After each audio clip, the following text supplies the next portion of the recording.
මේ වීඩියෝ අපි කතා කරමු power thinking ගැන. එතකොට power thinking කියන්නේ ඇත්තටම මිනිස්සෙක්ගේ ජීවිතය එහෙම් පිටින්ම වෙනස් කරන්න පුළුවන්. ඒ තමයි සාර්ථක දෙයක්. ඒ සාමාන්‍ය විදිහට කිව්වොත් සාමාන්‍ය හිතීමකට වඩා ශක්තිමත් අරමුණු මත පදනම් වූ ප්‍රතිඵල ලබා දෙන ආකාරي හිතීමක් කිව්වත් නිවැරදි. මේකේ මූලික අදහස් තමයි මට මේ කරන්න පුළුවන් කියන විශ්වාසය තමන් විසින්ම පනවා ගැනීම. ඉතින් power thinking වල ප්‍රධාන අංග කිහිපයක් තියෙනවා. පළවෙනි තමයි self belief. තමා ගැන විශ්වාසය. ඉතින් මේක මට පුළුවන් කියන අදහස හිතින් තදින් තබා ගැනීමයි. ඉතින් මේක තමයි power thinking වල මූලික අඩිතාලම. දෙවෙනි එක තමයි positive control. ධනාත්මක පාලනය. හිතට එන ඍණාත්මක සිතුවිලි, ධනාත්මක සිතුවිලි හුරු කරගෙන ඒවා හඳුනා ගැනීම මේ positive control කෙනකින් අදහස් කරනවා. ඒක තුන්වෙනි එක විදිහට goal oriented thinking.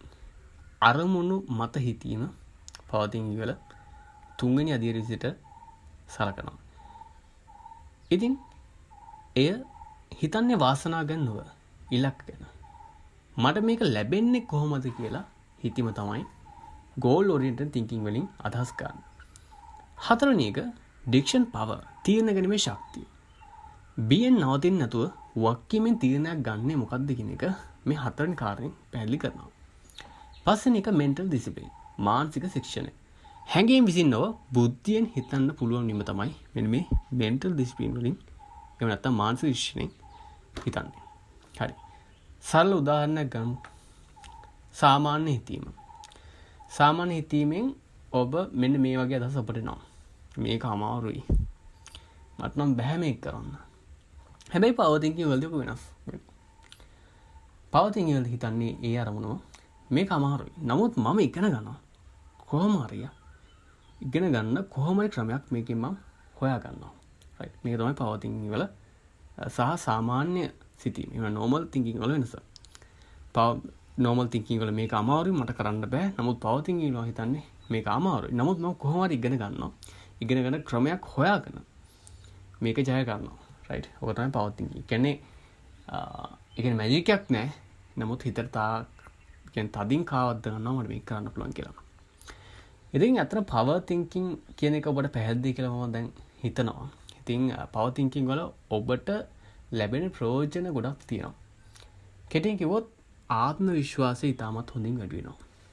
හරි. ඉතින් පළවෙනි එක තමයි ඒක ගොඩක් වැදගත් යම්කිසි ආත්ම විශ්වාසයක් එක්ක මිනිස්සෙක් ගමන් කරනවා කියන්නේ ඔහුට දිගු ගමනක් යන්න පුළුවන්. ඒ වගේම බිය සැක පරාජය කියන දේවල් ගොඩක් අඩු වෙනවා. මොකද power thinking වලදී හැම වෙලෙම positive thinking වලට ගොඩක් powerful. ඒ කියන්නේ තමන් විශ්වාස කරලා තමන් ගමනක් යද්දී බිය සැක පරාජය කියන දේවල් ගොඩක් අඩු වෙනවා. ඒ වගේම සාර්ථකත්වයට ළඟා වීමට වේගවත් වෙනවා. මේකත් හරි වැදගත්. කියන්නේ තමන් සාර්ථකත්වයකට යද්දී හරිද? තමන් සාර්ථකත්වයට යද්දී ඒක ළඟා වීම තමත් වේගවත් කරනවා. ඒ වගේම ජීවිතය පාලනය කරන්නේ ඔබමයි. රියල් ඔබමයි. හිතවත් කවුරුත් නෙමේ ජීවිතය පාලනය කරන්නේ ඔබ. ඉතින් කෙටියෙන් කියනවා නම් power thinking කියන්නේ ජීවිතේ අහම්බයක් නෙවෙයි. හිතේ ශක්තියෙන් ජය ගන්න ආකාරය.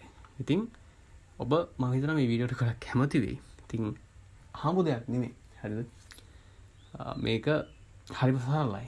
සරල වුණාට මිනිසුන්ට සරල වැඩිකමට මේක කරගන්න බෑ. හැබැයි මම හිතනවා ඔබට දෙයකින් ජය ගන්න හිතන් ඉන්නවනම් ඔබ දෙයකින් ජීවිතේ ජය ගන්න හිතන් ඉන්නවනම් මෙන්න මේ power thinking කියන එක ගොඩක් වැදගත් වෙනවා.